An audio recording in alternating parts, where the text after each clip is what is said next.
cerradas y tratar de evitar que esos que se están abriendo demasiado, esos alvéolos que se abren demasiado, se lleven todo ese aire que pueda ser deleterio para ellos.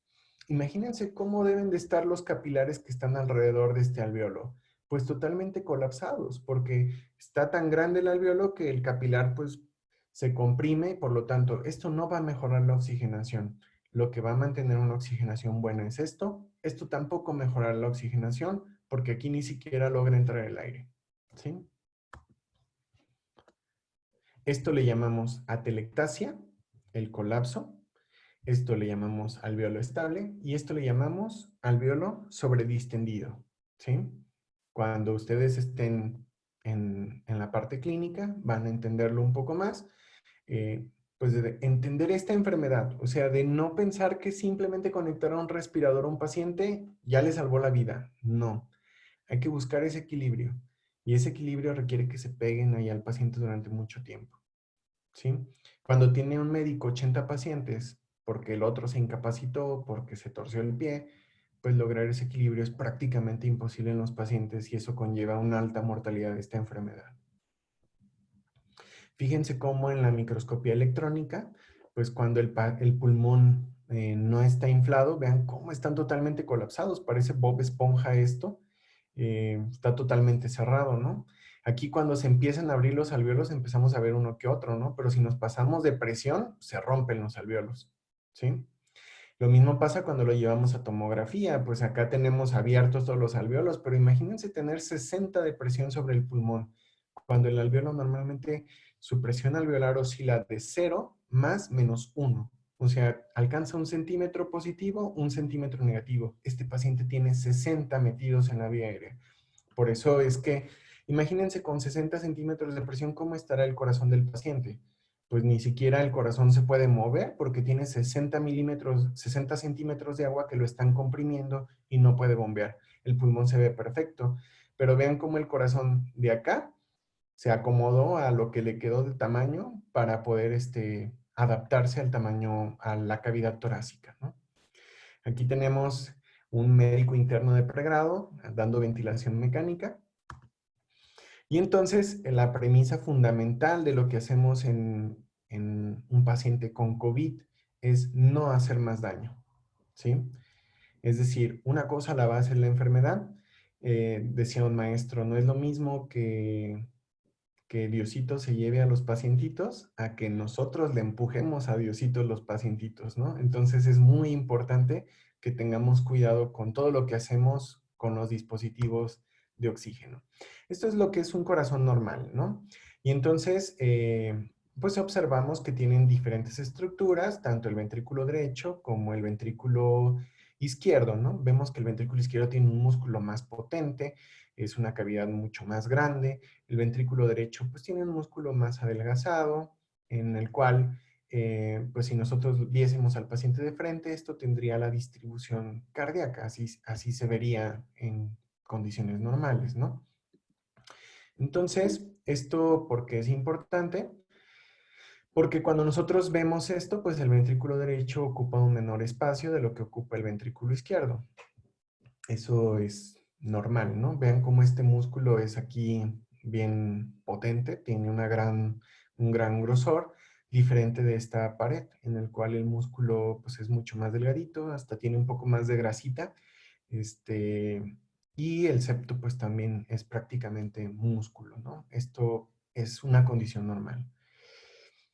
Esta diferencia de estructuras le da a cada corazón, bueno, a cada ventrículo diferentes características. Para aquellos que llevaron fisiología, eh, recordarán estas curvas de función ventricular, las curvas del trabajo. Del lado izquierdo tenemos la curva del ventrículo izquierdo y del lado derecho la curva del ventrículo derecho, ¿sí? Y entonces aquí tenemos en el eje de las X la cantidad de sangre, el volumen, y en el eje de las Y tenemos la presión. Entonces vamos a partir desde este punto, ¿no? Esto es cuando terminó la sístole del ventrículo izquierdo. Entonces, todo esto es la diástole, todo este tiempo es la diástole del ventrículo izquierdo, y entonces vemos que en la diástole, ¿qué sucede? pues hay un incremento en el volumen prácticamente que no modifica en demasiado la presión dentro del ventrículo, ¿sí? Entonces, por ejemplo, aquí lo que vemos es que se llena, pasa de un volumen de 50 mililitros a un volumen de 120 mililitros, es decir, gana un volumen de 70 mililitros, que eso equivale al volumen sistólico, que ahorita lo vamos a ver. Pero entonces aquí lo que sucede es, una vez que se llena el ventrículo, empieza la fase de contracción isovolumétrica. Al contraerse el ventrículo, como todavía está cerrada la válvula aórtica, hasta que no supera el punto de la válvula aórtica que termina la contracción isovolumétrica, se abre la válvula y entonces se vacía el ventrículo izquierdo. Pero sin embargo, como el ventrículo izquierdo se sigue contrayendo, alcanza presiones sistólicas hasta 120, 130 milímetros de mercurio, ¿no?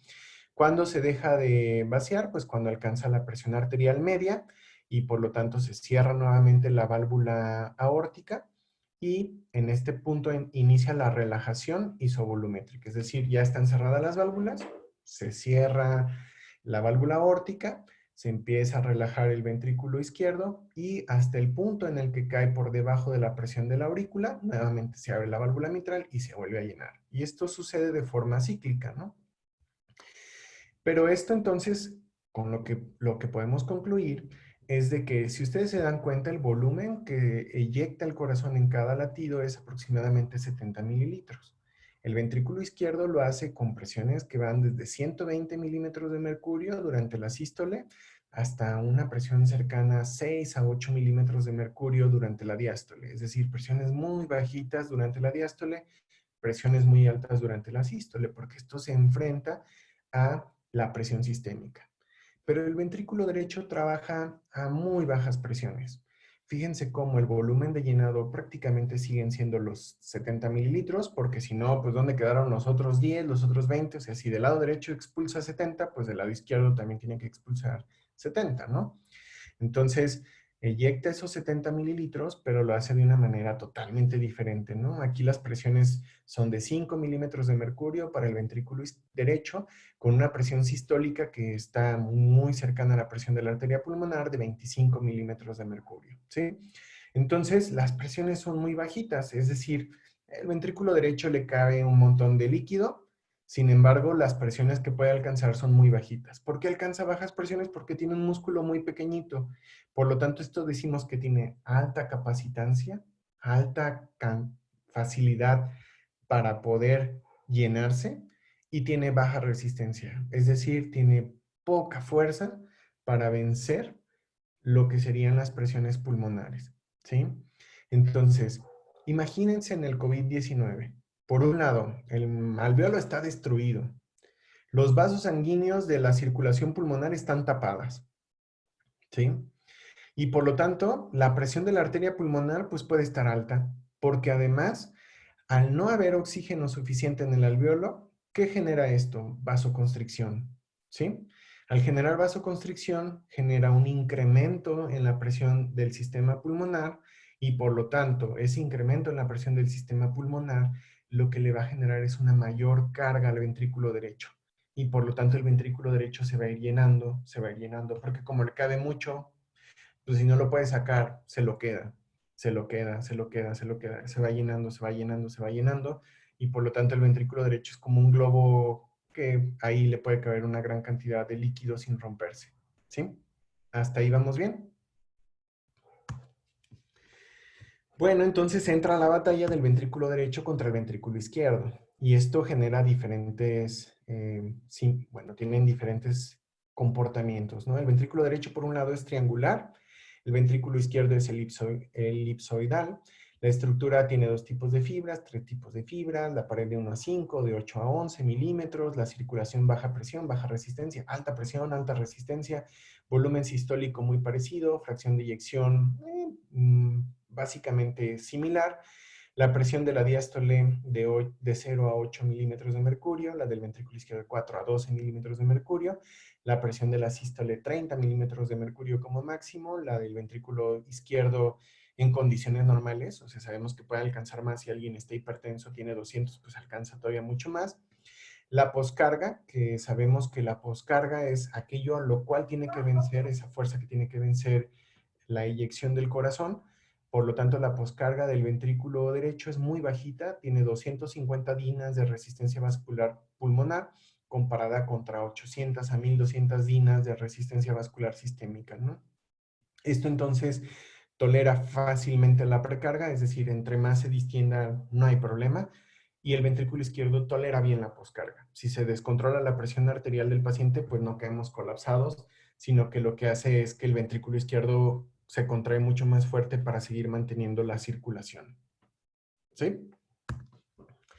Ahora, esto en condiciones normales, pues esto hablaría de qué sucede durante la inspiración y la expiración en la pared del tórax, ¿no? Por ejemplo, aquí no hay flujo de aire, presión atmosférica, presión alveolar. Aquí la presión alveolar es de 0. Si no hay flujo de aire, pues es la misma presión adentro que afuera. No se mueve el aire para ningún lado. Esto es al final de la expiración. Cuando inspira el paciente, pues lo que tiene que hacer es ampliar el tórax, hacer que la presión pleural caiga de -5 a -8 centímetros de agua, se vuelva más negativa, para que por lo tanto el alveolo se retraiga, se expanda, y esta expansión genera una caída de 1 centímetro de agua en la presión alveolar. Con este centímetro de agua se logran 250, 400 mililitros de volumen corriente, ¿sí? Esto sucede en ustedes que están inspirando al aire ambiente ahorita sin estar conectados a ningún dispositivo de ventilación. Dejen paso la camarita, no va a ser que alguien tenga un CPAP y de repente esto cambie, pero creo que no. Bueno, entonces esto se denomina la presión transpulmonar. La presión transpulmonar es la diferencia existente entre la presión intrapulmonar, es decir, la presión por dentro, y la presión por fuera del pulmón, que sería la presión pleural. El ejemplo más sencillo aquí en el tablero de actividades de mi hijo es fácil de entender. O sea, esta presión transpulmonar, imagínense que esta hoja es un alveolo. Si yo la quiero romper, es prácticamente imposible romperla, aunque es una hoja de papel. Pero si esa hoja de papel alguien la sostiene y yo la golpeo, se rompe fácilmente. ¿Sí? ¿Por qué? Porque la presión pleural, que es la pared, es igual que la presión alveolar. Por lo tanto, no hay diferencia de presiones. Si la presión de acá fuera negativa, o sea, es como ayudar a que más fácilmente se pueda romper con un golpe. ¿Sí? Entonces, con todo esto, eso es algo deleterio en el paciente, el mantenerlo respirando agitado, ¿sí? Si ustedes ven a un paciente que llega respirando agitado, imagínense que el alveolo está inflado, está lastimado ahí, todo triste. Y de repente la pleura, la presión pleural lo está traccionando por fuera para que se abra. Pues esto va a lesionarlo mucho más y lo va a inflamar mucho más. Y un paciente que llegó con un SIRA leve y seguía saturando 88, 85% con sus puntitas, pero respirando 30, 35 veces por minuto, pues va a terminar lesionando más el pulmón. ¿Sí? Por lo tanto, es importante que ese paciente pues esté dormidito, esté tranquilito para que podamos ayudarle con la respiración pensando en la presión transpulmonar que está haciendo. Imaginen a alguien que está totalmente agitado, la tracción que está sufriendo esos alvéolos pues los están lesionando mucho más. Este es el ejemplo entonces de cómo varía la presión alveolar, cómo varía la presión pleural, y esta diferencia sería la presión transpulmonar. Entonces, como durante la ventilación espontánea, con estos pequeños cambios mete 500 mililitros de volumen corriente. Pero cuando conectamos a presión positiva a un paciente, pues ahora lo inflamos con presión y por lo tanto gana presión en el pulmón. Pero esto nos cambia totalmente el comportamiento hemodinámico del paciente. ¿Sí? Recordar que cuando yo inspiro, esto facilita que la sangre regrese al corazón. ¿Por qué? Porque al momento de que jalo el aire, hago la presión intratorácica negativa y esto succiona la sangre que viene de las venas para mejorar el retorno venoso. Cuando yo lo someto a ventilación mecánica, lo conecto a presión positiva, ahora durante la inspiración y la expiración, el pulmón siempre tiene presión positiva. Y entonces la presión pleural también está positiva. Y por lo tanto, el retorno venoso va a caer. ¿Sí? ¿Se entiende esto? Es decir, yo inspiro ahorita en condiciones normales, inspiro, hago más negativa mi presión intratorácica y la sangre que estaba ahí estancada en mi vena cava inferior se succiona y regresa más fácil a la aurícula derecha. ¿De acuerdo? Si a mí me conectaran a un ventilador en este momento, ahora en lugar de tener -8 de presión durante la inspiración, ahora tengo 0, tengo 2, tengo 3 de presión pleural. Y por lo tanto, al tener presión pleural positiva, el retorno venoso ya no es tan fácil. Ahora llega y se enfrenta a una presión positiva que le dice, no, espera, estamos nosotros acá todos apretados. Y por lo tanto, el retorno venoso cae. Y entonces imagínense todo lo que le va a pasar al paciente. Si está respirando muy agitado, muy acelerado, eso también es deleterio. Y el ejemplo que les comenté en clase recientemente a los estudiantes fue, si ustedes succionan un popote con un smoothie, el popote se va a colapsar, ¿sí? Porque es tan denso que hacen tanta presión negativa que el popote se colapsa. Y eso sucede igual con el retorno venoso. Entonces, un paciente que está demasiado agitado, también el retorno venoso puede caer, porque colapsa finalmente las venas cavas con esa presión tan negativa que cuando llega el retorno venoso se encuentra una cava que está colapsada por la succión del tórax y por lo tanto la sangre se estanca, ¿sí? En algún momento se va a abrir, pero de forma transitoria puede hacer caídas del gasto cardíaco, ¿sí? Ahora, cuando estamos en ventilación mecánica, pues ya esto queda muy claro, ¿no? Cae la precarga del ventrículo derecho. ¿Por qué? Porque pues está con presión positiva y ahora la sangre no puede regresar. También tiene una mayor poscarga el ventrículo derecho. ¿Por qué? Porque en el momento en que el ventrículo derecho iba a eyectar se encuentra con un alveolo inflado de forma artificial, con altas presiones, que no, y además tapado por el COVID, el sistema vascular, por lo tanto el ventrículo derecho pues no puede ni llenarse ni bombear la sangre, ¿sí? Por el otro lado, el ventrículo izquierdo, pues si no le llega al ventrículo derecho, pues tampoco va a pasar al ventrículo izquierdo, esto cae la precarga, y hay un fenómeno que finalmente puede mejorar la poscarga del ventrículo izquierdo.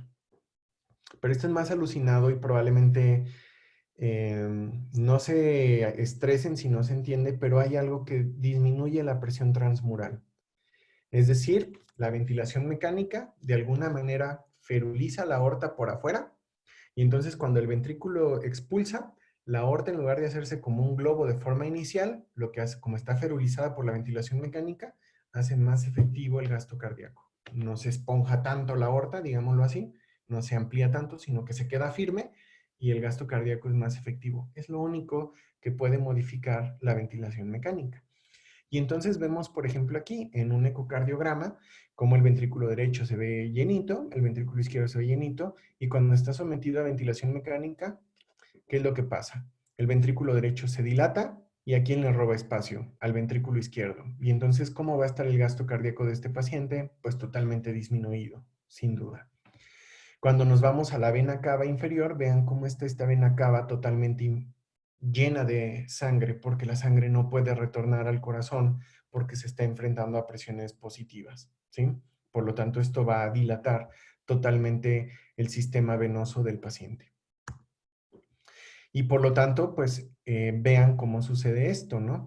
Aquí tenemos en diferentes el volumen pulmonar, desde el volumen residual, la capacidad funcional y la capacidad pulmonar total.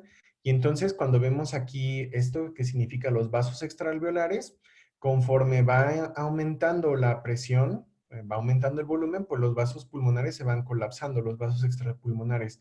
Los vasos alveolares, que estos son los únicos afortunados que se quedan ahí metidos, pues se van ampliando porque finalmente al traccionar los alveolos se abre más el espacio entre estos vasos, pero el resto de la circulación totalmente se encuentra colapsada. Esto nosotros le llamamos cor pulmonario agudo, ¿sí?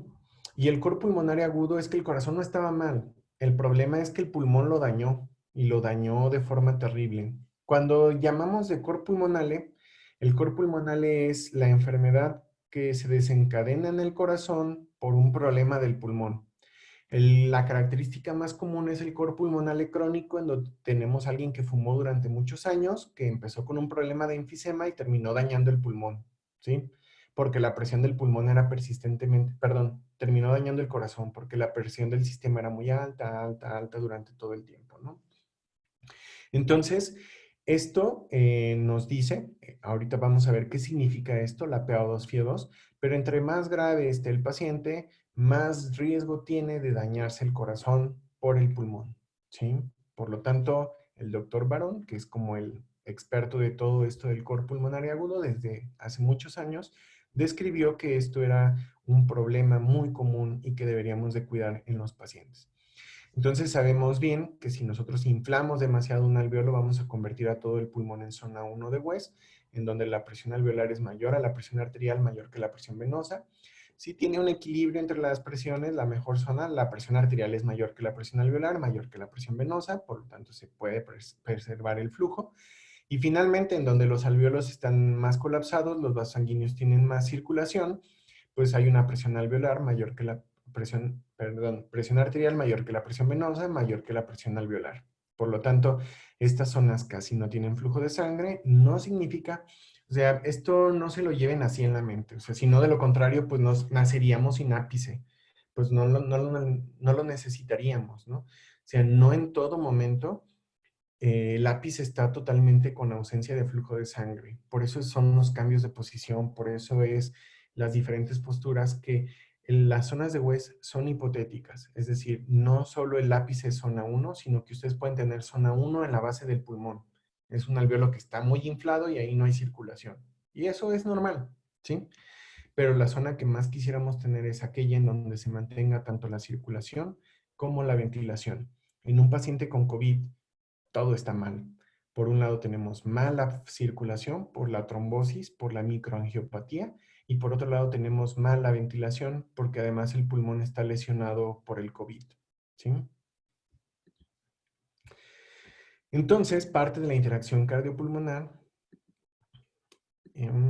es esto, ¿no? Cuando nosotros incrementamos la presión intratorácica, disminuimos la precarga del ventrículo derecho, disminuye el volumen sistólico del ventrículo derecho, el tiempo de tránsito pulmonar se prolonga y por lo tanto la precarga del ventrículo izquierdo disminuye, dando como consecuencia una disminución también del volumen sistólico del ventrículo izquierdo.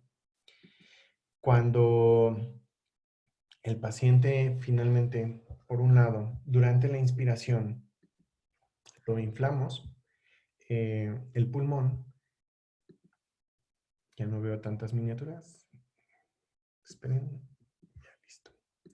Cuando nosotros inflamos el pulmón, durante la inspiración sucede este fenómeno, pero durante la expiración toda la sangre que se había quedado estancada en el sistema, ¡pum!, retorna de forma abrupta al ventrículo izquierdo, a la aurícula izquierda y luego al ventrículo izquierdo. Y entonces, un paciente que tiene un corazón sano, en cuanto le regresa más sangre, pues bombea mucho más. Pero un pulmón, un corazón que está enfermo, en un paciente que ya tuvo infartos, que ya tiene varios años enfermo del corazón, pues cuando le regresa más sangre, el corazón ya no tiene más capacidad de bombear. Le da igual si regresa más o si regresa menos. Siempre va a estar bombeando lo mismo porque está trabajando todo el tiempo a su máxima capacidad. ¿Sí? Y entonces, esto nosotros lo podemos ver a través de un simple pulsoxímetro de los más modernos que hay ahorita. No sé si han visto en la actualidad, bueno, si han visto un pulsoxímetro, ¿no? Han visto que algunos pulsoxímetros dan curvitas, ¿sí? Ok. Ustedes pueden hacer este experimento de la interacción cardiopulmonar poniéndose el pulsoxímetro si tienen curvitas. Si no, pues lo sentimos mucho, no lo van a poder hacer. Pero aquellos que tengan en casa un pulsoxímetro y pueda dar la curvita, si ustedes hacen los siguientes ejercicios de inspirar profundo, expirar profundo, expirar, van a ver cómo esas ondas de pulso cambian de tamaño, ¿sí? Y esto tiene que ver por el retorno venoso que está teniendo en ese momento el corazón. Si sus ondas no cambian de tamaño, preocúpense y vayan inmediatamente a que los valore un cardiólogo porque el corazón estaría trabajando ya al máximo todo momento y no cambiaría nada. Entonces esto no tiene reserva, siempre se ve así, todas las curvitas se ven iguales. pero en condiciones normales se ven como este de arriba. Hay una variación entre las ondas de pulso más grandototas y las ondas de pulso más pequeñitas, ¿sí? Y esto habla porque el corazón es sano, porque el corazón es competente. Esto tiene que ver con la curva de Frank Starling. Si pensaron que nunca más en su vida la iban a volver a ver o a necesitar, olvídenlo, la van a necesitar para toda la vida, en donde hay que entender, esto es la precarga cardíaca y este es el volumen sistólico, ¿sí? Si al corazón no le llega nada de precarga, pues tampoco bombea nada. Si le empieza a llegar sangre al corazón, empieza a bombear más, ¿sí? Aquí en este es un paciente con poca respuesta, es decir, un paciente con un infarto, con ya problemas del corazón de mucho tiempo. Este rápido, si le llega más agua, más sangre, ya no mejora el volumen sistólico, ya no incrementa el volumen sistólico. Este otro sí, este tiene la capacidad de incrementar el volumen sistólico. Este esperaríamos que sea un corazón joven en el cual, pues esto nos diría, ¿sabes qué? El corazón es competente y el corazón puede seguir bombeando mucho más. Si llevamos a un paciente a esto, con la interacción cardiopulmonar, pues estamos lesionando mucho el pulmón y el corazón, ¿sí? Espero no confundirlos más con todo esto. Entonces, todo esto en la práctica diaria lo evaluamos con muchas cosas. El retorno venoso, por ejemplo, lo evaluamos con la vena cava superior, la vena cava inferior, la vena yugular. Ustedes lo pueden ver, los que están yendo ya al hospital, sabemos que la plétora yugular, la ingurgitación yugular es un dato de insuficiencia cardíaca, ¿sí? Pues porque el corazón no puede bombear, entonces todo el retorno venoso se estanca y por lo tanto se dilatan todas las venas del cuello, ¿sí? No significa que tenga acá un cuello de pues no sé, de que va al gym y está bien marcado de las venas. Significa que ya el corazón no da para más y está estancando totalmente la sangre, ¿sí? Entonces, esto nos dice la reserva de la precarga. Alguien que se le colapsa la yugular, pues dices, podemos intentar que este corazón esté funcionando bien, pero alguien que tiene la yugular dilatada, pues no. Y darle agua a un paciente de estas características, pues lo que va a provocar es de que inmediatamente se encharque el pulmón de agua, ¿sí? Porque ya no cabe más agua en ningún otro sitio. Por otro lado, entonces, vemos aquí que también podemos evaluar el gasto cardíaco con el análisis de las curvas de pulso que veíamos. Mi hijo que está por ahí, es que estoy invadiendo su cuarto. Y por otro lado, también pues esto se puede evaluar con un ecocardiograma, con algún otro estudio, ¿no? También podemos hacer algo que se llama la elevación pasiva de las piernas, en la cual lo que hacemos es fomentar el retorno venoso de forma abrupta del paciente para saber qué tanta capacidad tiene el paciente. Esto no lo hagan en un viejito que cae desmayado ahí en la calle. Si le incrementan el retorno venoso de forma abrupta, pues si el corazón está infartado, lo terminan de infartar porque le dan mucho más trabajo de forma abrupta, ¿no? Lo pueden hacer en un joven que en un concierto estaba deshidratado y se desmayó, pues la forma de elevarle el gasto cardíaco es darle más retorno venoso. Eso nos hablaría de que el corazón es competente. Entonces, pues el pensar en qué tan deleterio puede ser el llevar a un paciente a una interacción pulmonar más allá de lo normal, pues la presión transpulmonar por un lado puede dañar el pulmón, pero la presión pleural también puede darnos efectos hemodinámicos que puedan ser deleterios para el paciente. Esto ya no me voy a entretener mucho porque es demasiado, quiero que vean estos videos en el cual cuando el ventrículo derecho es demasiado choncho, pues le pega al ventrículo izquierdo. Y entonces vean, ojalá que se pueda ver este video. Esto es una condición normal. ¿Sí lo alcanzan a ver? Sí, doctor. Sí, Sí, se ve. sí, doctor. No soy cardiólogo acá chido, pero este es un video en el cual pues se ve que hay dos ventrículos, ¿no? Eso es sencillo, ¿sí? Y ahora cuando el ventrículo derecho se pasa, fíjense cómo aquí, déjenme regresar. Fíjense cómo este es el septo, este es el ventrículo derecho, ¿no? Y vean cómo el septo está totalmente abombado pegándole al ventrículo izquierdo, le reduce su tamaño. Entonces este ventrículo izquierdo, por más que quiera llenarse, no se va a llenar de forma adecuada y por lo tanto el corazón no va a poder inyectar la cantidad de sangre necesaria, ¿no? Y acá, cuando lo vemos, este es el ventrículo derecho y aquí aparece el ventrículo izquierdo. Fíjense cómo lo colapsa totalmente durante la diástole, o sea, está totalmente dilatado el ventrículo derecho. Entonces, ¿Cómo quieren que esté la presión arterial de este paciente? Muy baja. Y la oxigenación del paciente va a estar muy baja.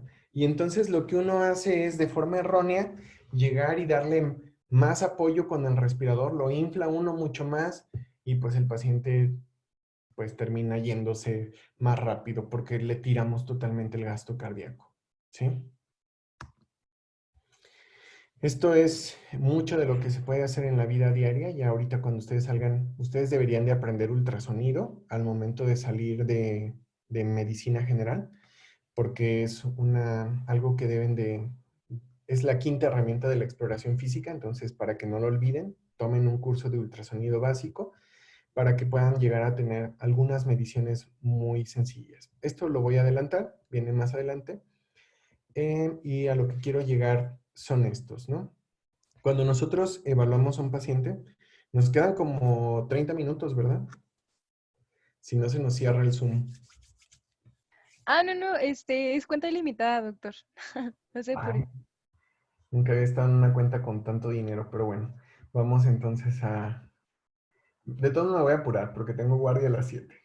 Este, bueno, cuando ustedes vean a un paciente que está con problema respiratorio, ustedes lo que hacen es buscar tres cosas. Una, mejorar la oxigenación del paciente, ¿sí? O sea, si le ponen unas puntitas, pues tienen que ver que la oxigenación suba. Si lo conectan a un ventilador, tienen que ver que la oxigenación suba, que el paciente no se esfuerce demasiado, que no esté totalmente agitado. Es reducir el trabajo ventilatorio. Y por otro, no lesionarlo más con lo que estemos haciendo, ¿sí? ¿Está quedando claro todo esto? Muy bien, voy a adelantar muchas cosas. Voy a dejarle las cosas que son más gráficas y más entendibles. Y entonces, sabemos que la forma de meter el aire del pulmón depende de contra qué se enfrenta el pulmón. Y parte de eso es las fuerzas resistivas. Vean cómo el meter el aire genera una resistencia. Alguien que tiene broncoespasmo, pues le generará mucho trabajo meter el aire. Y por otro lado, las fuerzas elásticas del pulmón, que es, vean cómo el tórax trata de subir para poder inflar el pulmón, ¿sí? Estas dos fuerzas, si no las disminuimos, pues nunca se va a curar el paciente. Es decir, ¿qué hace que el pulmón pierda la elasticidad? Pues por un lado, el que esté muy inflamado. Es decir, ¿cuándo le vamos a quitar el dispositivo de apoyo a un paciente? Pues cuando la inflamación empiece a ceder. Eso es lo malo en COVID, que tarda, lo peor de la enfermedad sucede entre el día 10 y 14. O sea, imagínense a alguien que ya lleva 10 días en el hospital y llega otro paciente y se acumula, y el de que apenas iba en el día 9, el otro, pues ya se acumuló uno. Y con que llegue uno por día, pues necesitan 10 días y el otro apenas va en el día 20 y está en lo más prendido de su enfermedad. Entonces, pues eso hace que se acumulen mucho los enfermos, porque estas fuerzas elásticas van a estar muy alteradas en las partes iniciales del COVID. No tanto las fuerzas resistivas, porque no es que genere broncoespasmo, más bien entonces es el colapso del pulmón lo que va a estar dañando a estos pacientes. Esta la voy a pasar un poquito más. Esto nosotros lo medimos a través de la distensibilidad. La distensibilidad es la capacidad de ganar volumen ante el cambio de presión. Es decir, aquí tenemos el volumen, esto es más volumen acá, y aquí tenemos la presión, esta es más presión. Entonces, cuando ustedes empiezan a ejercer presión sobre el pulmón, empieza a ganar volumen, volumen, volumen, volumen, volumen, volumen, pero llega el punto en que por más presión que suban, ya no gana más volumen. Un segundo. Bueno, bueno, bueno. Doctor, creo que fui yo, le marqué por accidente. Una disculpa. Sí, ya vi, dije, creo que me desconecté, algo sucedió. Ale, ¿por qué tratas de sabotearnos? Se me hace que no tienes cuenta premium No, y no, no, tratas de no, hacernos perdón. creer que sí, No, perdón, perdón. simular que se cerró la sesión y... Bueno, entonces el cambio de volumen sobre el cambio de presión es lo que llamamos la distensibilidad. En condiciones normales, pues ¿cuánto cambia nuestro volumen? Es decir, ¿cuánto aire metemos? 400 a 500 mililitros de volumen corriente. ¿Cuánto cambia la presión? Pues la presión cambia 1 a 2 centímetros de agua, es la presión alveolar, de -1 a +1, ¿sí? Entonces, por 2 centímetros ganamos 500 mililitros de volumen corriente o por 1 centímetro ganamos 200 a 250. Eso es la distensibilidad de nosotros en condiciones normales.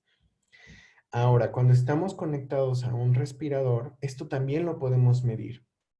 Por un lado tenemos una presión que está en la expiración, que eso se llama PEP, es decir, no llega a cero como en condiciones normales, sino que se queda inflado el pulmón durante la expiración. Y durante la inspiración lo que hacemos es dejar el aire metido durante algunos milisegundos para medir cuánta presión hay ahí y eso le llamamos presión meseta. Entonces, esto lo podemos medir y monitorear al enfermo para saber qué tan elástico está su pulmón y qué tan distensible está su pulmón. Cuando ustedes van a ver al ventilador, ven estos 3 gráficos que dicen, yo nada más veo esas rayitas, pero esa rayita sirve para medir esto. Entonces, en un paciente intubado que lo tenemos conectado a un respirador, pues la distensibilidad cae porque no es igual de elástico el pulmón que lo que es la manguera de plástico a la cual está conectada. Esto entonces a nosotros nos permite monitorear cómo está la condición pulmonar ante un COVID. El paciente más grave que me ha tocado ver en esta pandemia tiene 8 milímetros de mercurio, 8 mililitros por cada centímetro de agua. O sea, es un pulmón totalmente duro. Es como si tratáramos de inflar un globo de cartón. O sea, no se puede inflar. Y dejar al paciente solo, sin un respirador, tratar de dejar todo eso a su musculatura, es prácticamente imposible desconectarlos de un respirador. Entonces aquí, por ejemplo, cuando inflamos el pulmón, si alcanza 18 de presión y cuando lo desinflamos tiene 8 de presión, pues tendría una diferencia de presión de 8. Es decir, un volumen corriente y mete 300 de volumen corriente, 300 de aire, varió en 10 la presión y ganó 300 mililitros de volumen corriente, pues su distensibilidad es de 30. ¿Sí se entiende por qué? O sea, tenía 8, subió a 18 y con esos alcanzó 300 mililitros de volumen corriente. Si hubiese pasado de 8 a 25 y alcanzar 300 mililitros de volumen corriente, pues está más mal del pulmón, está mucho más rígido porque necesita más presión para alcanzar los mismos mililitros de volumen corriente. Imagínense un enfermo por COVID, tiene esta distensibilidad comparado contra cualquiera de ustedes que tiene 200, 250 de distensibilidad. Quiere decir que el pulmón es 5 veces más rígido de lo que es en condiciones normales para ustedes. La resistencia, que es la otra fuerza para la entrada del aire, también la medimos a través de algunos cálculos. Esto es difícil medirlo en el día a día. ¿Cómo saber en la exploración física que la resistencia de un paciente está incrementada? Pues el dato sería cuando ustedes ausculten a un paciente y lo escuchen que sí silba al momento de meter el aire, pues saben que los bronquios están cerrados y que el aire no puede entrar tan fácilmente y mucho menos puede salir. Si ustedes le preguntan al enfermo cómo se siente, te va a decir, no puedo sacar el aire. O tiene que pujar para poder sacar el aire cuando es un fenómeno totalmente elástico, que solito debería de salir. Voy a pasar todo esto porque me interesa que aprendan algo muy importante. Esto es entonces, vean cómo esto es un espacio alveolar normal y esto es el espacio alveolar de un paciente con COVID. ¿Ven los alveolos? ¿Ven dónde puede entrar el aire? No. Entonces, pues aquí, ¿cómo les hacemos llegar el aire, no? Hay que inflarlo para que al momento de que lo inflemos, los sacos alveolares sean mucho más grandes de lo normal y el líquido que tienen aquí en el interior al menos no sature todo el tamaño del saco alveolar completamente, ¿no? Cuando ustedes vean a un paciente conectado al oxígeno, no se queden tranquilos simplemente si lo ven saturando arriba del 90%, ¿sí? El 90% significa que el 90% de los sitios disponibles de hemoglobina se encuentran ocupados por oxígeno. Pero hay que tener en cuenta cuánto oxígeno está respirando el paciente, ¿sí? Si respira 100% oxígeno, pues está respirando 5 veces el valor normal de oxígeno, porque nosotros respiramos 21% de oxígeno, ¿sí? Si cualquiera de ustedes les ponen a respirar 100% de oxígeno, ¿cuánto creen que tengan de oxigenación? 100% deberían de tener, porque el pulmón es capaz de llenar toda la hemoglobina en ese punto, ¿sí? Pero un enfermo de COVID con trabajo se alcanza 90%, ¿sí? Voy a explicarles algo que es la PaO2 FIO2 y esto. Esto llévenselo en la mente. Siempre es importante medir al paciente, sacarle su estatura para obtener lo que vamos a calcular que es el peso predicho. El pulmón cuando uno sube de peso no crece, ¿sí? Es decir, vean el pulmón de este paciente con obesidad y vean este paciente con un peso ideal, pues el pulmón es prácticamente del mismo tamaño, ¿sí? Entonces, el darle mucha presión con el respirador es riesgoso porque tanto va a lesionar a este como va a lesionar a este. No porque lo veamos gordito, pensemos que es fuerte y sano, sino que al contrario, debemos de cuidarlo todavía mucho más. Yo me voy a mandar a hacer mi plaquita para que cuando me vean gordito y me tengan que intubar, no me den demasiado volumen corriente. Vean cómo el pulmón de este paciente con obesidad importante, pues vean, la pierna es más grande que todo el tórax, ¿no? Y a pesar de esto, pues el pulmón no crece, el pulmón sigue estando igual. Esto grábenselo en la mente, esto siempre se debe de calcular cuando nosotros queremos saber cuánto aire debemos de entregar al pulmón de un enfermo y para esto tenemos que calcular el peso predicho, ¿sí? Algunos de ustedes ya lo saben, otros es el primer momento que deben de hacerlo. Y que cuando ustedes vayan a un hospital y vean que un médico conecta a un paciente a un respirador y no lo midió o no preguntó cuánto tiene de estatura, aléjense y cuéntenselo a quien más confianza le tengan, ¿sí? Porque seguramente está exponiendo un riesgo al paciente, ¿de acuerdo? Siempre debemos de medirlos y saber que hay que ajustar el volumen que le vamos a entregar al pulmón al tamaño del pulmón. Entonces, ¿cómo se calcula esto? El peso predicho es igual a la talla en centímetros menos 152.4. Lo que nos dé de esto lo multiplicamos por 0.91 y se lo sumamos a 50 en el caso de los hombres y a 45.5 en el caso de las mujeres.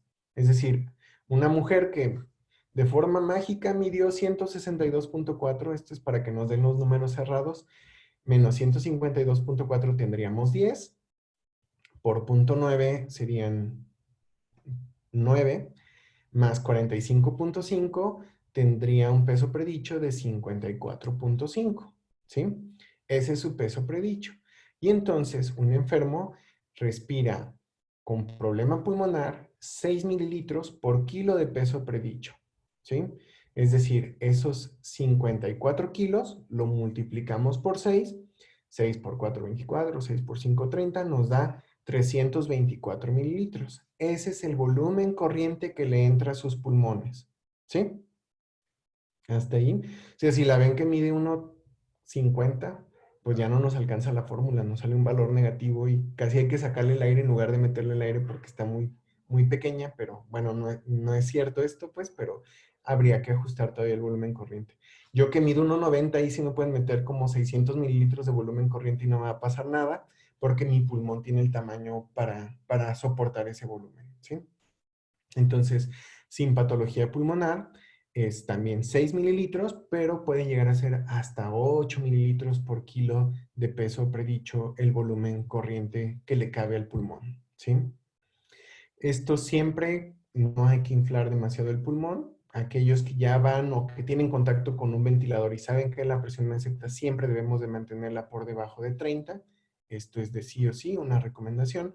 ¿Por qué? Porque si está arriba de, si tiene muchas presiones el alveolo, lo que va a hacer es esto, colapsar toda la circulación que está alrededor del alveolo, ¿sí?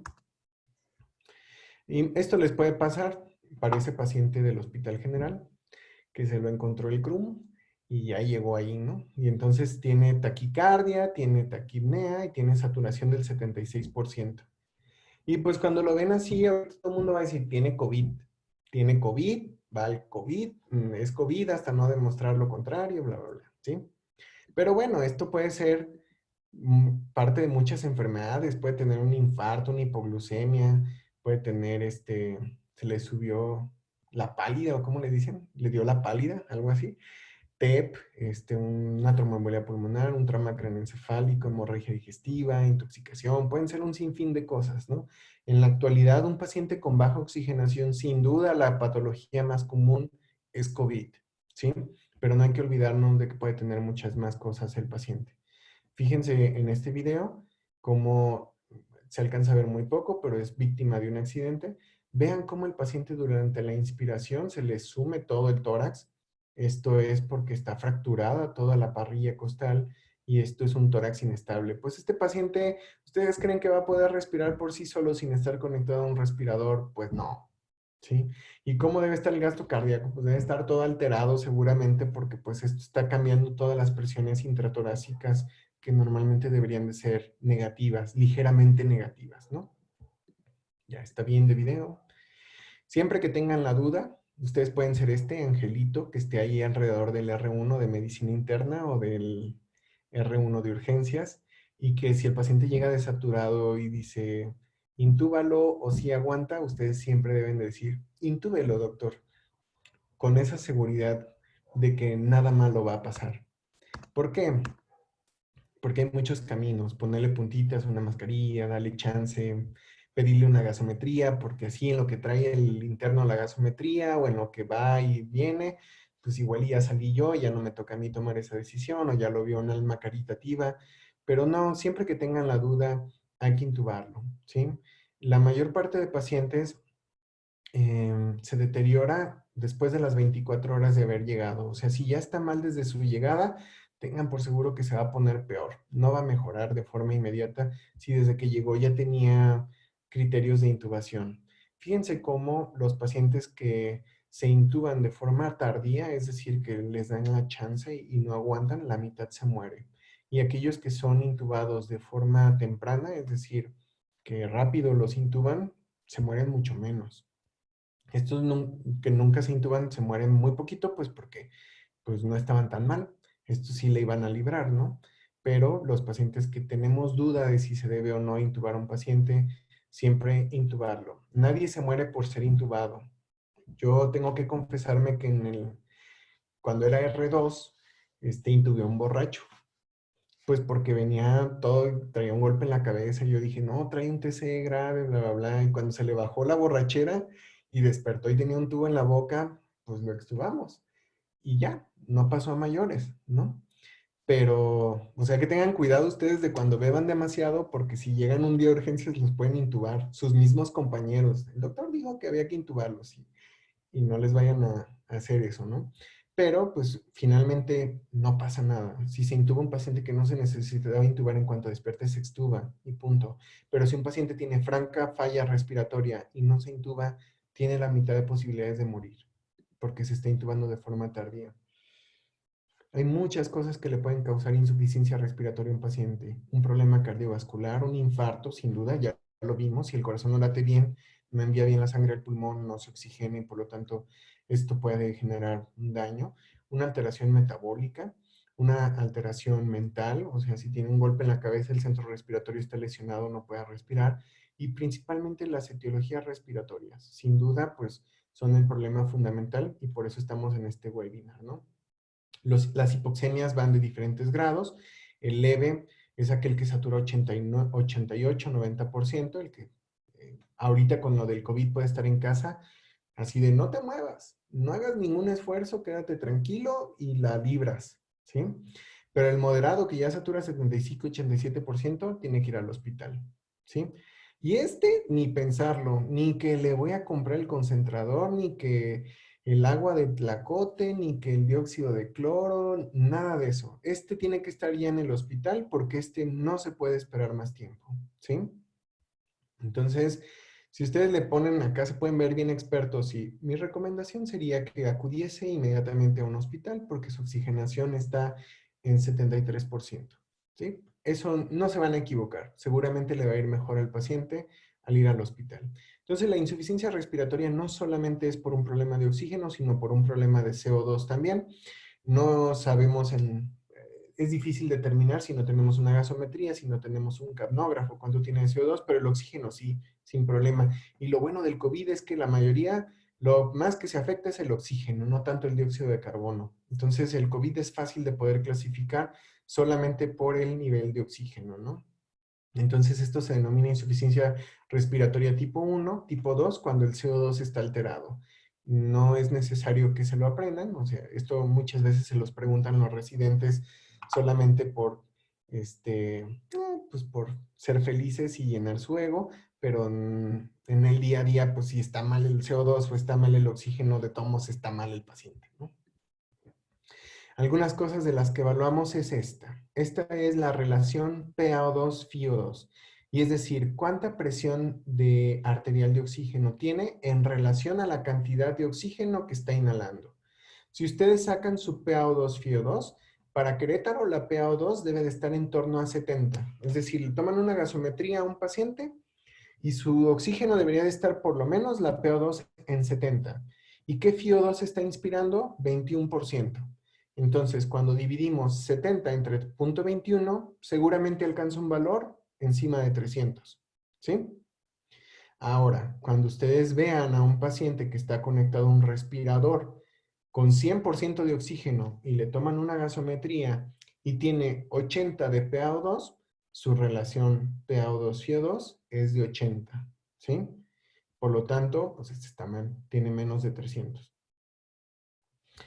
Si no tengo gasómetro, porque estoy en mi servicio social, en donde no me compré un oxímetro en la pandemia y ahí lo traigo, pues con esto también pueden saber si está mal el pulmón o no.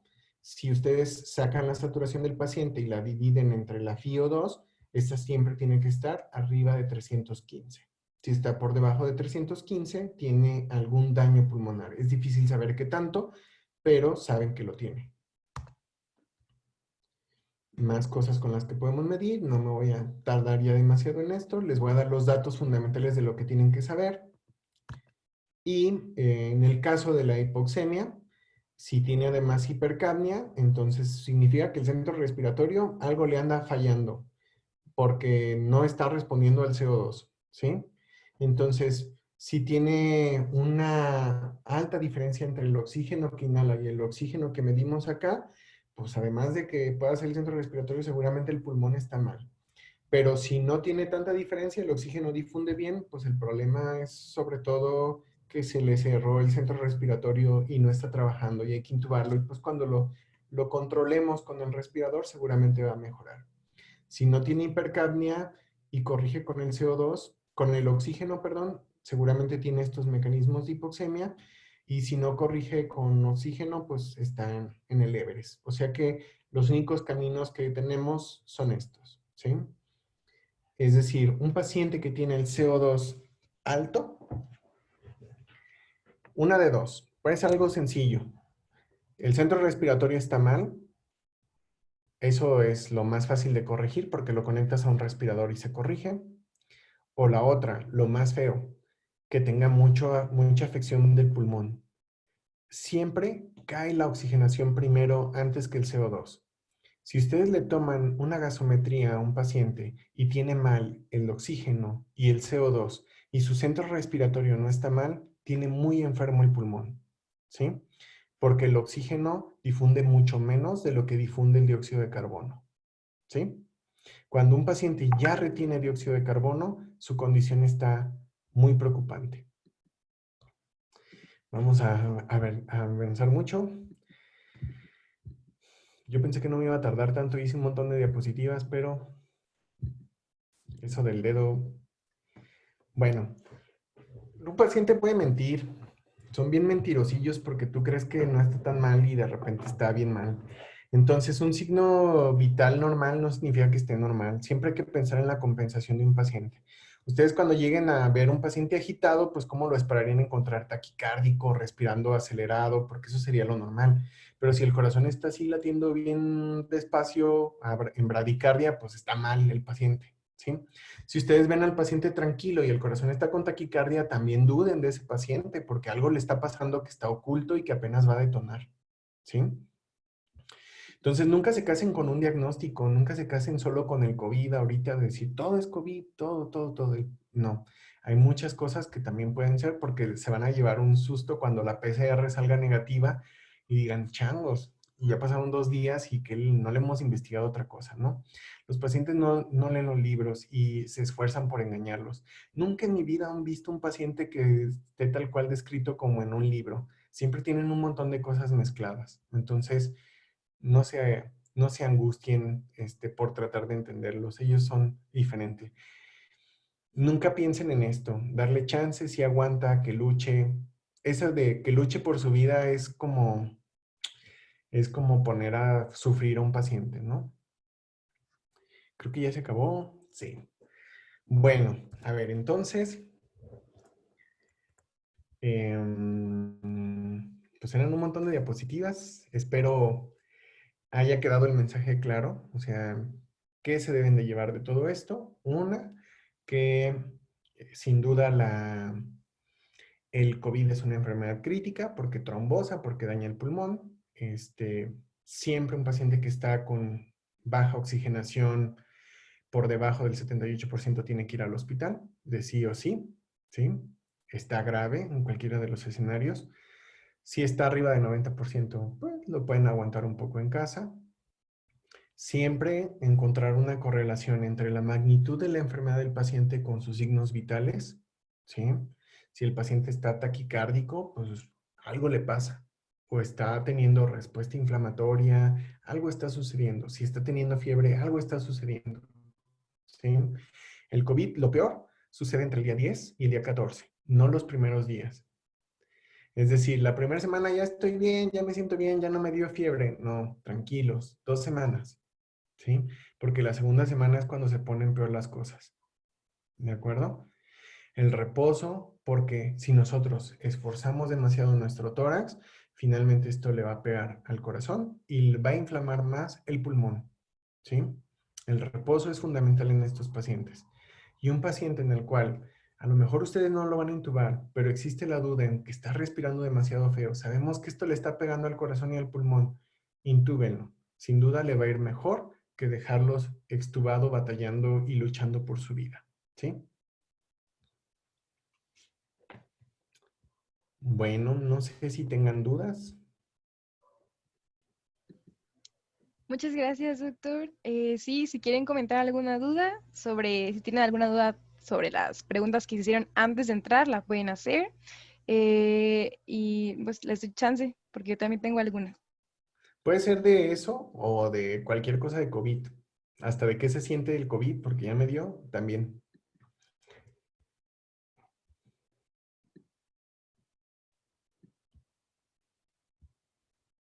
No tantos, ¿Y por qué se favor, siente? solo uno. Si no, yo les voy a preguntar. ¿Qué se siente? Ah, sientes como que te dieron una paliza. Yo no me sentía mal. Solamente un día tuve 37,4 de temperatura, sentía mucha taquicardia y dije, voy a ir, a lo mejor. Y de hecho eso no lo saben, pero en el semestre pasado en esa clase me dormí a las 7 de la mañana.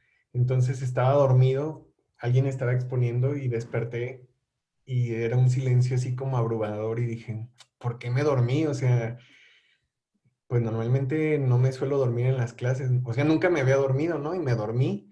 Entonces desperté y ya no sabían qué se habían quedado y dije, esta fatiga no es normal. Entonces fui a hacerme la prueba, me hice una tomografía y ya traía una neumonía. Pero tosía mucho un día nada más y ya, pero sí, como en la segunda semana fue lo terrible. La primera, la verdad es que sientes como que no te va a pasar nada y como que cada que dices te llaman mucho así de, ¿cómo vas? ¿Cómo te sientes? Y tú, no, ya me siento bien. Y como que el COVID te escucha y te golpea más duro después de que acabas de colgar y te sientes así como que, pero sí ya me sentía bien. O sea, no me dolía algo en particular, pero no me quería levantar de la cama. Es algo intenso, pero nunca en mi vida me había pasado algo así. No tenía sabor la comida, literal, así podía agarrar sal y no sabía nada, picante y no sabía nada. Era padre porque pues podías hacer un reto de comer chile, el aguachile más picoso del mundo y no te pasaba nada, pero luego tu estómago lo ibas a ver, pero realmente el sabor y el olor se me fue totalmente, ¿no? Pero ya. Afortunadamente no me pasó nada de la interacción cardiopulmonar y siempre estuve oxigenando 97%.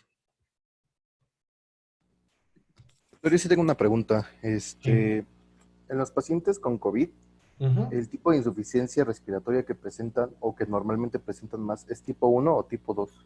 Tipo 1. La mayor parte de pacientes tienen hipoxemia, no tienen tanta hipercapnia. Los que van a ver con hipercapnia son los que ya están hospitalizados, intubados en terapias intensivas, en los que tienen más daño pulmonar. Pero la hipoxemia es sin duda lo más común. De hecho, van a encontrar un término que es la hipoxemia feliz, en la cual pueden ver a un paciente saturando 60% y el paciente tú le dices, te falta el aire. Y el paciente, no. Entonces, pero a las pocas horas está destruido, ¿sí? Por eso es que hay que mandarlo lo más rápido posible al hospital. A nosotros, el que más bajo nos llegó saturando 12%. Y venía así en su sillita de ruedas acá. Pero pues, porque pues imagínense cuánto tiempo había pasado para que bajara al 12%.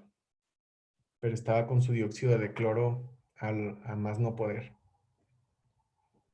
Voy a hacer un testimonial de todos los pacientes que han tomado dióxido de cloro y que han llegado ahí para que enfrenten a todos aquellos pacientes de la comadre que les dio dióxido de cloro y se curaron y no sintieron nada. Doctor, yo tengo una Doctor, pregunta. Sí. Ay, perdón. Entonces, todos los pacientes que inicien con síntomas de COVID, o sea el día 1 o día 3 y que tengan alguna comorbilidad, ¿deben de ir inmediatamente al hospital? ¿No esperarse? No, no todos. O sea, es fundamental que se hagan un monitoreo de la oxigenación, eso sí. El dato de alarma para ir al hospital es tener falta de aire o que tenga una baja oxigenación, ¿sale? Entonces, la recomendación sería que todo el mundo pueda tener el monitoreo de la oxigenación en casa, eso de sí, o sea, que se estén monitoreando la oxigenación y si en algún momento cae por debajo de 88, ir al hospital, ¿sí? A valoración. No quiere decir que se vayan a quedar hospitalizados, pero sí que los chequen para ver que no haya datos de alarma, ¿sí?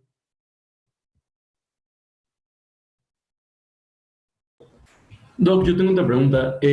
¿Todos los pacientes que están en terapia intensiva son a los únicos que se les recomienda la posición prona? ¿O también, por ejemplo, a los que están en casa, que su reposo sea en esa posición? Mira, hay varias controversias. O sea, sin duda la posición prono en todo paciente va a mejorar la oxigenación, ¿sí? Pero aquí lo clave es que la posición prono tampoco retrase el tiempo de atención del paciente, ¿sí? O sea, puede ser alguien que está boca abajo, o sea, oxigena 98%, y boca arriba oxigena 88%. Dices, va, lo podemos aguantar. Pero si boca abajo oxigena 90% y boca arriba oxigena 77%, debe ir al hospital, ¿sí? No sé si queda claro. O sea, siempre el prono, la mayor parte de ocasiones mejorará la oxigenación, pero no es la única estrategia, ¿sale? Es decir, para aquellos pacientes que están saturando 92, 93, le dices, ponte boca abajo, vas a mejorar. Se ponen boca abajo y oxigenan mejor y disminuye el trabajo ventilatorio, ¿sí? O aquellos que pueden estar ya prescritas unas puntitas en casa, se ponen boca abajo, también esto puede mejorar el trabajo ventilatorio. Sin embargo, debe de estar monitoreado esto por algún médico. Gracias. Bueno, doctor, yo tengo una duda. Sí. En una de sus preguntas decía que si era cuando hay trabajo respiratorio en un paciente con COVID, o sea, incremento del trabajo ventilatorio, se facilita el retorno venoso. ¿Esto es por la inspiración? Porque la inspiración facilita la precarga. Sí. Okay. Finalmente, el trabajo respiratorio es un poco más alto. Es como cuando ustedes están haciendo ejercicio, ¿no? Eso, el inspirar más profundo negativiza más la presión intratorácica y facilita el retorno venoso. Okay. Si se pasan de esfuerzo inspiratorio, colapsa el sistema venoso e impide el retorno venoso. ¿Sí? Okay. Tú me dijiste que no diera respuesta a las preguntas, Ale, y estás metiendo ahí. ¿Verdad? Es que no voy a poder dormir, pero ya, era la única. ¿Es lo que pasa con la ventilación mecánica, doctor? Porque igual, hasta donde tengo entendido, pues disminuye el retorno venoso, ¿no? Sí, la ventilación mecánica hace todo lo contrario. Al hacer positiva la presión intratorácica, disminuye el retorno venoso, porque incrementa la resistencia al retorno venoso. Doctor, Una pregunta. Una vez que el paciente ya no necesite el apoyo de la ventilación mecánica, ¿requiere algún tipo de rehabilitación por todo el daño pulmonar que sufrió? Los que recibieron ventilación mecánica, la mayor parte sí. Sí, tienen que, la capacidad pulmonar total en algunos pacientes es hasta del 30% después del COVID. O sea, sí quedan muy deteriorados y tienen que llevar un programa de seguimiento de rehabilitación pulmonar. Si estuvieron conectados a un respirador, sin duda, ¿sí? Los que no estuvieron conectados a un respirador, generalmente la secuela pulmonar es muy baja, pero los que estuvieron conectados a un respirador, hay muchas posibilidades de secuela pulmonar. Entonces debería de verlos un neumólogo, un rehabilitador pulmonar para que les pueda dar seguimiento y hacerles algunos ejercicios, algunos entrenamientos para que la musculatura también se restablezca. ¿Sí? Gracias. Doctor, yo tengo otra pregunta. Ujú. En el caso de la ventilación mecánica que impide el retorno venoso o un buen retorno venoso, ¿hay predisposición entonces a la congestión y cómo podríamos evitarlo? Pero impide el retorno venoso sistémico, no el retorno. Finalmente, si el ventrículo derecho no puede bombear hacia el pulmón, pues tampoco lo puede llenar ni de sangre ni de líquido, ¿no? Entonces, la ventilación mecánica, de hecho, descongestiona un poco el pulmón, porque imagínense a alguien que tiene edema agudo pulmonar, en donde el líquido se salió de los capilares e inundó los alvéolos. Cuando tú inflas los alvéolos y le pones presión positiva dentro del alvéolo, lo que hace es que ese líquido se reabsorba hacia el intersticio alvéolo capilar y luego pase hacia el capilar pulmonar, ¿sí? Entonces la ventilación mecánica es un mecanismo que puede ayudar a descongestionar el pulmón, ¿de acuerdo? Pero, por Entonces, ejemplo, a nivel periférico, por ejemplo, que hubiera congestión hepática. si eso sería entonces, si de forma persistente siempre la presión de la aurícula derecha fuera superior a la presión media sistémica. Pero imagínate, se congestiona tanto que la presión en media sistémica incrementa para vencer nuevamente la presión de la aurícula derecha. O sea, es un cambio cíclico. En algún momento la presión de la aurícula derecha es mayor a la presión de la vena, pero en algún otro momento la presión de la vena es superior a la presión de la aurícula derecha. O sea, el retorno venoso en lugar de ser constante se vuelve irregular con la ventilación mecánica. ¿Sí? Si tú le inflas demasiado el pulmón, por ejemplo, a un paciente hipovolémico, un paciente que sangró, y llegan y lo conectan a la ventilación mecánica, de forma abrupta le pueden tirar todo el gasto cardíaco. Eso sí puede pasar. Y más que alcanzar a congestionarse, no llega a circulación sistémica y se para el paciente. ¿Sí? O sea, no se para de, ¿qué hacen? No, se detiene el corazón. Gracias, doctor. Doctor, yo tengo una pregunta. A ver, Ujú. en los pacientes con COVID se supondría que la presión parcial de oxígeno debería estar disminuida, ¿no? Normalmente, o sea, Sí. cuando tiene COVID. Ok, cuando se somete a ventilación mecánica, pues esta presión incrementa para que haya mejor perfusión, ¿no? Ujú. Y, o sea, hay pacientes que requieren, bueno, que esta presión se tiene que elevar más allá de los valores, digamos, límite, porque después, tengo entendido que después de los 60 milímetros de mercurio ya hay abolición del centro respiratorio, ¿no? Cuando cuando tú metes a un paciente a ventilación mecánica, depende qué tan grave esté, pero hay algunos que tú inhibes el centro respiratorio con sedantes, ¿sí? Entonces bloqueas el centro respiratorio de forma absoluta para que el paciente no esté luchando contra el respirador y los músculos no estén lesionando más el pulmón, ¿sí? Entonces, inhibes el centro respiratorio con la sedación. Y aquí, más que por el tema del centro respiratorio, sí debemos de evitar subir demasiado el oxígeno, porque esto puede generar radicales libres, ¿sí? Entonces, sí alcanza PaO2 de 70 con la ventilación mecánica, pero de repente hay pacientes que tienen 140 de PaO2 y dices, no, hay que bajarle la cantidad de FiO2, de cantidad de oxígeno inhalado, porque lo que está generando es que haya demasiados radicales libres de oxígeno y pueda generar más lesión pulmonar, ¿sí? Ok, gracias. Doctor, yo tengo una pregunta de su experiencia ahorita tratando pacientes COVID. ¿Ha Ajá. visto que haya como un síntoma que sea el primero en todos? O sea, como un síntoma en común, que haya sido el primero. No, no, o sea, la... No, o sea, trato de hacer una analogía de en qué coinciden todos y ninguno se parece. Los pediatras todo lo ven como COVID, hasta si tiene dolor de oído ya es COVID, o sea, y no, esos exageran, ¿no? Eh, pero, mira, algo que sí es bien común es el dolor de cabeza. Yo creo que eso muchos tienen. Tos también tienen. Y yo creo que, o sea, si se agita, o sea, sin duda es COVID. Ahorita, cualquier resfriado que le genere agitación al paciente, muchas veces ni siquiera se percibe, pero lo pones a subir escaleras o a caminar y, es más, yo de estar dando clase me agitaba y no me daba cuenta. Pensé que era por lo gordillo, pero no, era porque estaba agitado, de COVID. Entonces, es como datos muy característicos. La anosmia y la disgeusia, o sea, la alteración en el gusto y en el olfato, tienen alta especificidad para COVID, pero poca sensibilidad. ¿Esto qué quiere decir? Que la mayor parte de pacientes que tienen disgeusia o anosmia van a tener COVID, ¿sí?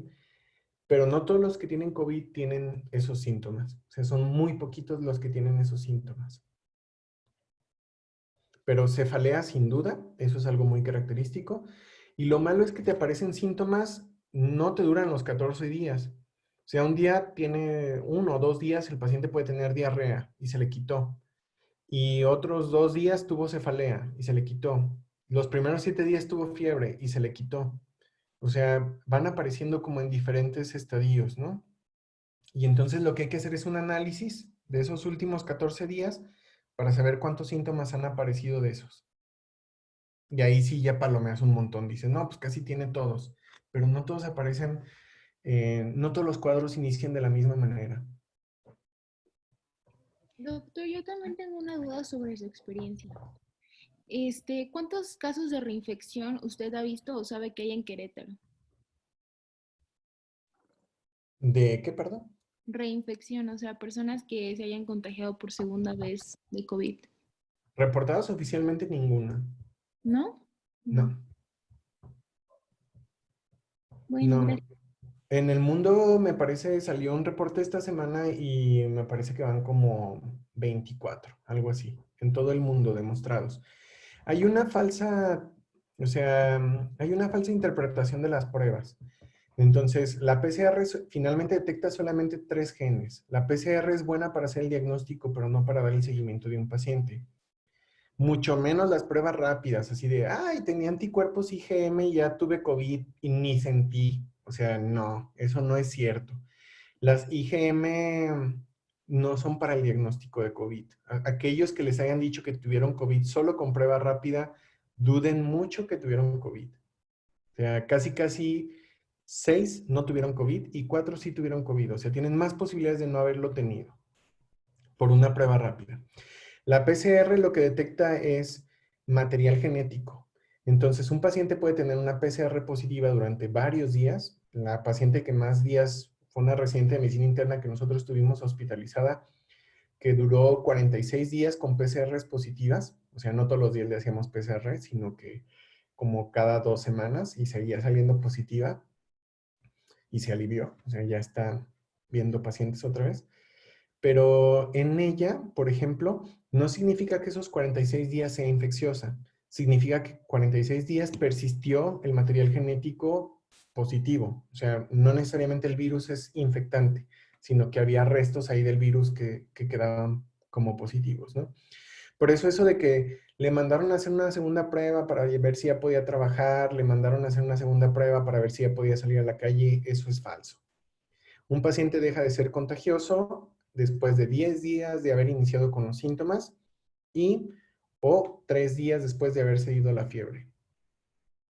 Tiene que cumplir esos 2 requisitos. Si al día 10 sigue teniendo fiebre, pues ese vato sigue siendo contagioso, ¿sí?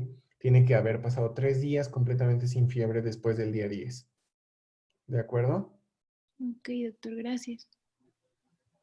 Doctor, yo tengo otra pregunta.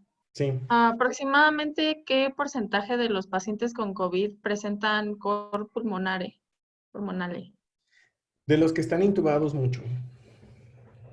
De los que están intubados, ya desde el hecho que los metas a ventilación mecánica, te podría decir que la mitad de ellos va a tener cor pulmonale agudo.